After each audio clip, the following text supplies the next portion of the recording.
Assalamu alaikum and welcome. Now, morality is very important in our society. Without moral values, our society will break down.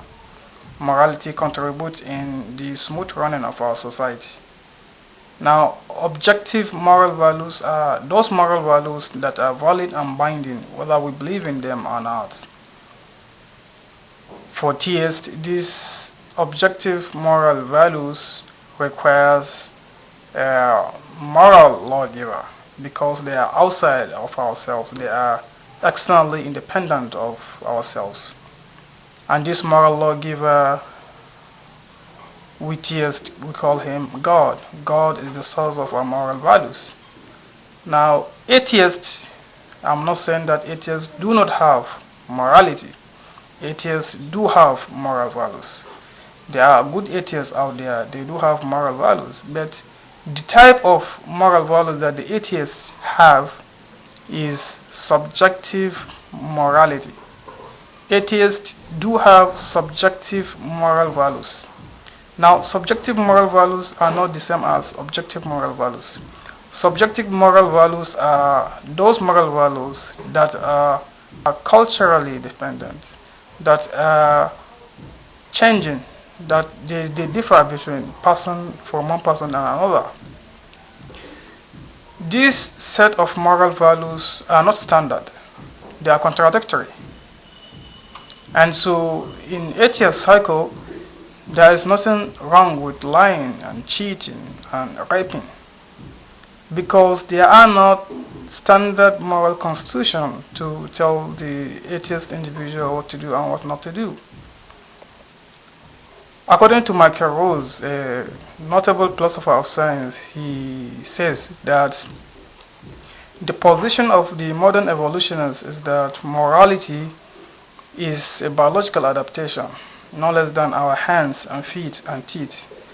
Consider this as a rationally justifiable set of claims about an objective something.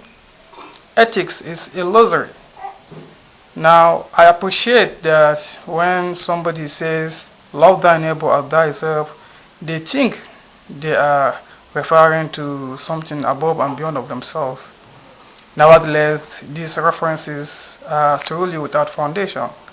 Morality is an aid for survival and reproduction, and any deeper meaning is illusory.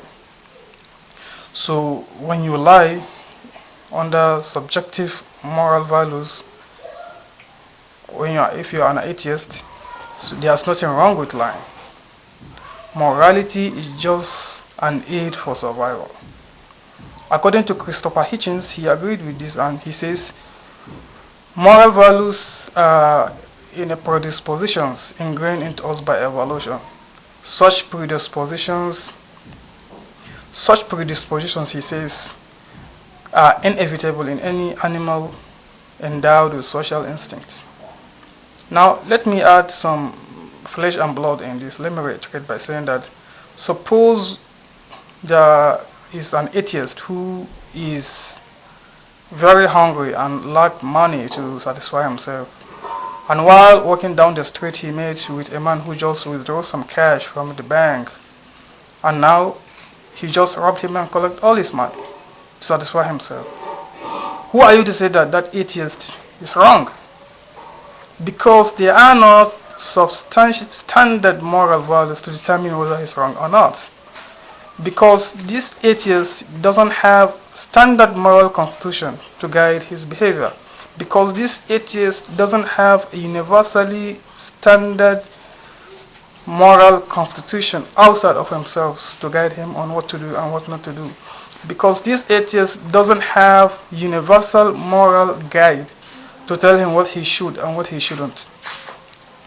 The atheists are not just up to the task of answering, valid and providing support for their claim. They can't answer solid questions.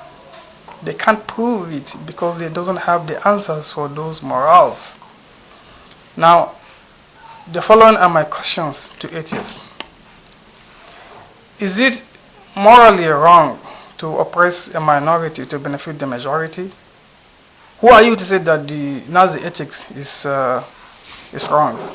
Who are you to say that the incest is a taboo? Why is it morally wrong to lie? Because in atheism there are no moral guide of what to do and what not to do that are unchanging and static. And because they do not have God, because God can never be changed, this means that the atheists do not have a standard of procedure, the standard moral laws to guide themselves, to guide their behaviors. And this makes atheism to be very, very cruel and dangerous and immoral. Think about it and figure it by yourself. Thank you.